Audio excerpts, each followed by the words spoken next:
बिस्मिल्लाहिर्रहमानिर्रहीम, अस्सलाम वालेकुम। मैं हूं गुज़र मौज़म व्यूअर्स। पाकिस्तान में इस वक्त खासी परेशानी है इन्फ्लेशन को लेकर। आपको मालूम है कि 28% की रिकॉर्ड सतह पर इस वक्त इन्फ्लेशन पहुंच चुकी है। डॉलर जो है वो 215 रुपये को टच कर चुका है और इसके अलावा पेट्रोल और डीजल के रेट्स तो आपको मालूम है कि वो इंतहाई ज़्यादा हैं। 234 और 260 के हवाले से पेट्रोल और डीजल इस वक्त बिक रहा है और मज़ीद बात की जा रही है कि आइंदा चंद दिनों में मज़ीद इजाफा होगा। IMF के हवाले से आपको मालूम है कि जैसे मैंने लास्ट वीडियो में बताया था कि IMF में जो इस वक्त बातचीत चल रही है गवर्नमेंट की, उसमें सिफारिश दिलवाई गई अमरीकी एम्बेसडर की। मिफ्ता इस्माइल साहब जाकर मिले भी थे एम्बेसडर को और उनसे जाकर उन्होंने सिफारिश भी की कि हमारा कुछ मामला जो है वो सेटल करवा दें। शहबाज शरीफ साहब ने कहा है कि 1-2 दिन में ये मामला हल हो जाएगा IMF का, और उसके बाद मुज़ाकरात जब कामयाब होंगे तो फिर ऑब्वियसली IMF से वंस मुज़ाकरात जब कामयाब होते हैं तो वो भी मैंने अपनी वीडियो में जिक्र किया था कि उससे फ़ायदा at the end of the day Pakistan का होगा ये कि पाकिस्तान मज़ीद ममालिक की तरफ भी रुजू कर सकता है और कर्ज़ों के हवाले से भी, और इसके अलावा अपनी जो कर्ज़े वापस करने हैं उसमें भी पाकिस्तान को कुछ चांस मिल सकता है कि वक्त मिल जाए।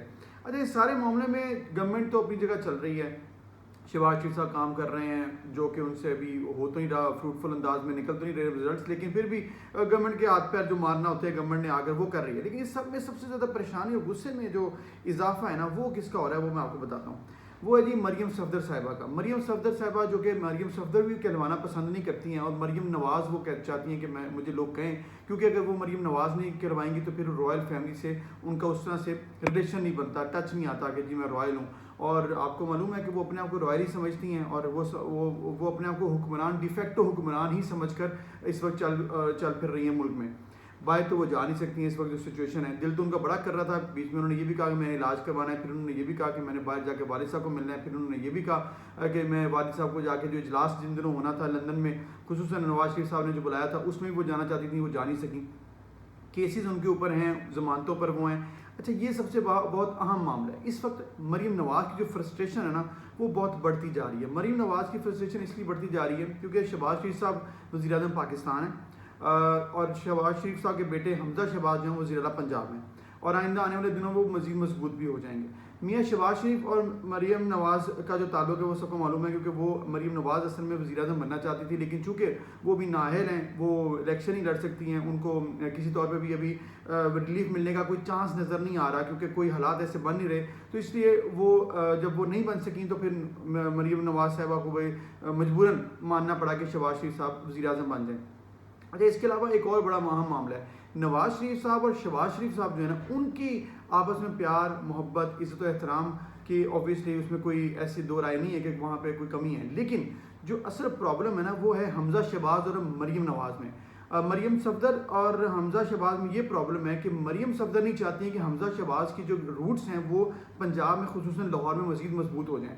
वो परेशान है, फ्रस्ट्रेशन का शिकार है। शहबाज शरीफ साहब का एक बयान आया था, आपको मालूम होगा, जब उन्होंने कहा था कि मरीम नवाज़ अभी छोटी हैं और उनकी बातों को सीरियस ना लिया जाए। उन्होंने इस बात को बहुत सीरियस लिया था। मरीम सफदर ने शिकायत लगाई थी नवाज़ शरीफ साहब को। नवाज़ शरीफ साहब ने बुलाया था शहबाज शरीफ साहब को जब इजलास के लिए, तो उसमें उन्होंने खुसूसन इस बात का गुस्से का इजहार किया था कि आप मरीम नवाज़ की जो बातें हैं उसको ऐसे ना कहा करें कि ये सीरियस से ना लें इस बात को, क्योंकि मरीम नवाज़ जो कहती है उसका इम्पैक्ट पड़ना चाहिए। अगर आप ही कह देंगे कि इसकी बातों को सीरियस ना लें तो फिर उसका जो है वो मोरल बहुत डाउन होगा। और मरीम नवाज़ ने इस बात का बड़ा गुस्सा किया, उन्होंने गुस्सा निकाला भी। उन्होंने शहबाज शरीफ साहब को भी कहा कि ये बूट पॉलिशिया, इमरान खान इसको कहता है कि बूट पॉलिश करता रहता है, ये बेसिकली अपने चाचे के बारे में तो कोई ऐसी बात नहीं करता कि इमरान खान कहता है कि बूट पॉलिशिया। भाई इमरान खान कहता है वो तो सब सुन रहे हैं, आप भी अपने मुँह से कह रही हैं। अब मामला ये हुआ है कि मरीम सफदर जो हैं उनका इस वक्त जो है ना वो पारा बड़ा हाई हो गया है। उनका अक्सर मैं उनके ट्वीट भी देख रहा होता हूँ क्योंकि मजबूरी है, उनको भी देखना है हमारी, ऑल्दो उनके पास इंटेलेक्चुअल लेवल उनका इतना है नहीं कि उनको देखा जाए, लेकिन जब मैं उनका देख रहा होता हूँ सारा ट्वीट वगैरह तो उधर से मुझे अंदाज़ा होता है कि फ्रस्ट्रेशन बड़ी है। वो हमजा शहबाज की परफॉर्मेंस पंजाब गवर्नमेंट की हो उसको रीट्वीट कर रही होती हैं दिखाने के लिए कि मैं भी साथ साथ हूँ। शहबाज शरीफ साहब की कोई परफॉर्मेंस या कोई बयान होता है उसे रीट्वीट कर रही होती हैं, और इमरान खान के हवाले से वो एक डेरोगेटरी रिमार्क्स अक्सर बोलती रहती हैं जिससे उनको फिर उसका सामना भी करना पड़ता है। ऑब्वियसली लोग रिस्पॉन्स भी करते हैं, खूब रिस्पॉन्स करते हैं। अब इस सारी सिचुएशन में ना मरीम नवाज़ की जो फ्रस्ट्रेशन है वो बढ़ती जा रही है, क्योंकि उनको लग रहा है कि आइंदा आने वाले दिनों में जैसे जैसे तेज़ी से वक्त गुजर है उनकी पोजीशन वीक हो रही है। शहबाज शरीफ साहब और हमज़ा जो हैं वो पार्टी में इस वक्त मजबूत हैं, सामने दोनों के पास ओहदे भी हैं, पावरफुल हैं, और जब आपके ओहदा होता है तो आप अपने रूट्स मजीद मजबूत कर लेते हो। इस बीच में मरीम सफदर कहाँ पे गई, ना उनके कोई केस ख़त्म कर रहे हैं, ना उनकी अदालतों के हवाले से कोई रिलीफ की बात हो रही है, ना उनका ECL से नाम ख़त्म हो सका है, ना उनकी जो है नाअहली की बात ख़त्म हो रही है। फिर उसके बाद ये पहले ये सारे मामले होंगे और उसके बाद फिर वो जो इलेक्शन की तरफ जा सकती हैं, और फिर इलेक्शन लड़ने के बाद फिर क्या उनको वो सपोर्ट मिलेगी जो शहबाज और हमज़ा इस वक्त लेके पार्टी के अंदर बैठे हुए हैं। ये सारी फ्रस्ट्रेशन बड़ी ज़्यादा है और इसका वो अपने वाले साहब से भी जिक्र कर रही हैं, और हमज़ा जो है वो इस चीज़ को खूब इंजॉय करें, क्योंकि मरीम और हमज़ा के दरमियान जो ताल्लुकात हैं वो इतने अच्छे नहीं रहे हैं। और जब भी ये भी बात हुई है कि अगर ग्रुप होते हैं इनके अंदर दोनों के दरमियान ना, कि लाहौर में कुछ ग्रुप ऐसे हैं जो मरीम नवाज़ को सपोर्ट करते हैं, कुछ ग्रुप ऐसे हैं जो हमज़ा को सपोर्ट करते हैं, यानी कि उनके साथ चलते हैं। अगर हमज़ा देख ले किसी ऐसे शख्स को जो मरीम नवाज़ के ग्रुप का है, तो हमज़ा शहबाज जो है वो उस बंदे से मिलना बंद कर देते हैं। और इसी तरह मरीम नवाज़ है, मरीम नवाज़ जो है अगर देख लें कि ये ग्रुप हमज़ा का बंदा है तो वो उसको लिफ्ट कराना छोड़ देती हैं। तो ये मामला इस वक्त चल रहा है, और आइंदा आने वाले दिनों में अगर इनके लिए कुछ ना किया शहबाज शरीफ और हमज़ा शहबाज ने, तो मरीम नवाज़ की फ्रस्ट्रेशन मज़ीद आपको बढ़ती नज़र आएगी, परेशानी मज़ीद बढ़ती नज़र आएगी। मरीम सफदर के ऊपर तो वो गुस्सा खाती थी, लेकिन फिर वो आहिस्ता आहिस्ता हर बात पे गुस्सा खाना शुरू कर देंगी, क्योंकि अगर उनको सपोर्ट और उनकी अगर प्रोजेक्शन मज़ीद ना की गई पार्टी के अंदर तो परेशान वो हो जाएंगी, और वो फिर मज़ीद अपनी फैमिली को भी परेशान करेंगी। और ख़ासकर मियाँ साहब जो कि बाहर बैठे,